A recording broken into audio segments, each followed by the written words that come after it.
British કાળથી દેશમાં પ્રચલિત કાયદાઓના સ્થાને ભારતીય ન્યાય સંહિતા, ભારતીય નાગરિક સંરક્ષણ સંહિતા અને ભારતીય પુરાવા અધિનિયમ નામના 3 નવા કાયદા 1 જુલાઈથી અમલમાં આવ્યા છે. આને આઈપીસી, સીઆરપીસી અને એવિડન્સ એક્ટ દ્વારા બદલવામાં આવ્યા છે. કાયદાના અમલ બાદ ગૃહમંત્રી અમિત શાહે આ કાયદાઓ વિશે મીડિયાને માહિતી આપી હતી.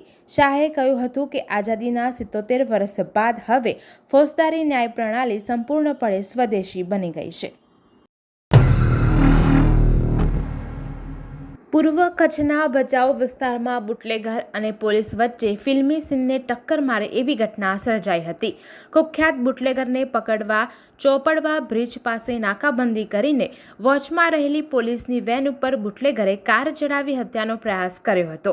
આરોપીની કાર ઊભી રહેવાને બદલે પોલીસ કાફલા ઉપર ચડી આવતા અફરાતફરીના દ્રશ્યો સર્જાયા હતા. જોકે સતર્ક પોલીસે પ્રત્યાઘાતમાં થાર કાર ઉપર એક રાઉન્ડ ફાયરિંગ કર્યું હતું. એટલું જ નહીં, બ્રિજ નીચે ઊભી રહી ગયેલી થારમાંથી બુટલેગર બહાર ના આવતા પોલીસે કારના કાચ તોડવાની ફરજ પડી હતી.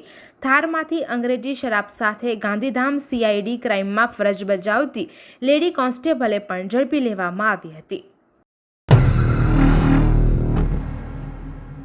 જૂનાગઢ જિલ્લાના વંથલી નજીક આવેલા ટોલનાકા પર ગીર સોમનાથના પીઆઈ આર.એ. ભોજાણીએ ટોલનાકા પર બબાલ કર્યાની ઘટના સામે આવી છે.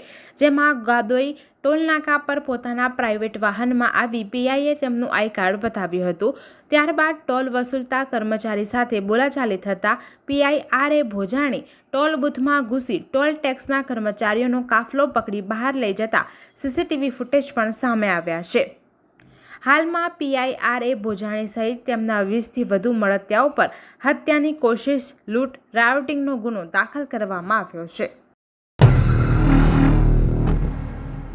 ગુજરાતમાં મેઘરાજાની ધમાકેદાર બેટિંગ યથાવત છે. ખાસ કરીને સૌરાષ્ટ્રના ઘણા વિસ્તારોમાં ભારે વરસાદ પડી રહ્યો છે.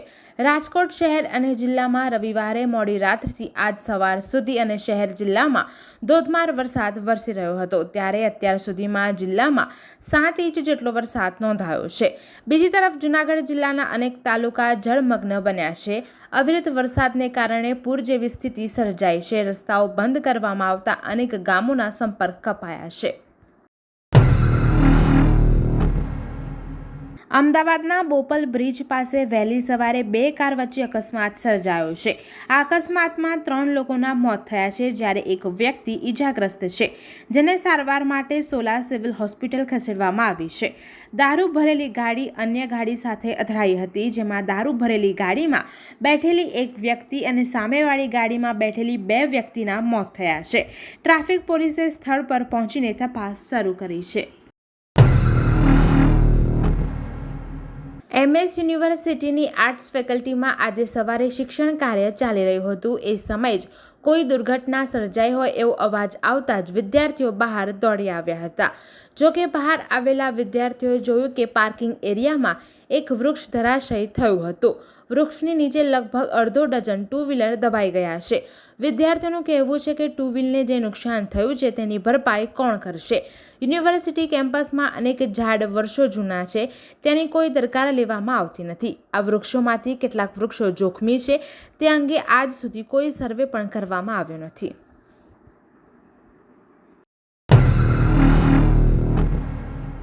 સુરતના વરાછા વિસ્તારમાં મોડી રાત્રે એક એસટી બસ ડિવાઈડરમાં ઘૂસી ગયા બાદ પલટી મારી ગઈ હતી.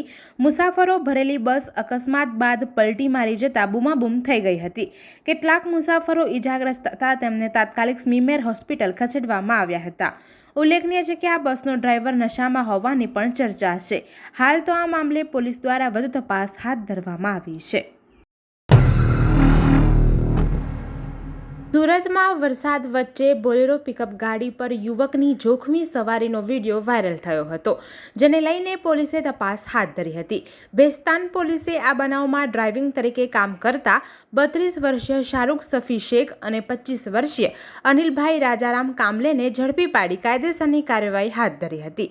યુવકો ઝડપાઈ જતા બંનેએ માફી પણ માંગી હતી. તાપી જિલ્લામાં બીજા દિવસે મેઘમહેર યથાવત રહેતા ખેડૂતોમાં ભારે રાહત થઈ હતી. આકાશી ખેતી પર નપતા ખેડૂતો અને ચોમાસાનો પાક લેનાર ખેડૂતો પૂરજોશમાં ખેતીકામમાં જોડાયા હતા. તાપી જિલ્લામાં રવિવારના રોજ 4 તાલુકામાં 2 ઇંચ વધુ વરસાદને લઈને ધરતીપુત્રોમાં રાહત થઈ ગઈ હતી. 2 દિવસથી સારા વરસાદને લઈને વ્યારાનગરમાં ઠંડક પ્રસરી ગઈ હતી. દક્ષિણ ગુજરાતમાં મેઘમહેર જોવા મળી રહી છે. છેલ્લા 3 દિવસથી સુરત જિલ્લામાં ધોધમાર વરસાદ વરસી રહ્યો છે, ત્યારે આજે પણ સુરત શહેરમાં વહેલી સવારથી વરસાદી માહોલ છે. કાળા ડિબાંગ વાદળો સાથે વહેલી સવારથી જ વરસાદ વરસી રહ્યો છે. તાપી નદીમાં નવા નીર આવતા સુરતનું વિયર કમ કોઝવે પણ ઓવરફ્લોની નજીક છે, જેથી વાહન વ્યવહાર માટે બંધ કરવામાં આવ્યો છે.